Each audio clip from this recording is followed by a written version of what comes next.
गजानना गणराया, हे शंकर पार्वतीच्या पुत्रा, हे वक्रतुंडा माझ्या बाप्पा मोर्या, आज तुका तुझ्या जन्मा दिवशी म्या गाराणा घालतय, ता तू मान्य करून घे रे महाराजा. महाराजा हे देवा महाराजा, आज आमच्या या देखाव्यात तुझी मूर्ती साकारली आणि जय जवान गोविंदा पथकाचो उदो उदो केलो तो तू मान्य करून घे. आमचो यो छोटोसो प्रयत्न सर्व पाहुण्या रावणांपर्यंत पोहोचू दे, ही तुझ्या चरणी प्रार्थना.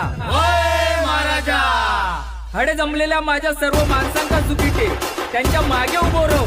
त्यांच्या मागे काही इडापिडा लागलेल्या असतात तर ती नाहीशी करून टाक, त्यांची भरभराट होऊ दे, असा आमचा तुका हात जोडून मागणं हा. महाराजा जिथे जिथे ही पोरा बाळा जातली तिथे तू त्यांचा सांभाळ कर, ही तुझ्या चरणी प्रार्थना. आणि येत्या वर्षात जय जवान गोविंदा पथकाचे धातर निर्विघ्नपणे लागू दे रे महाराज.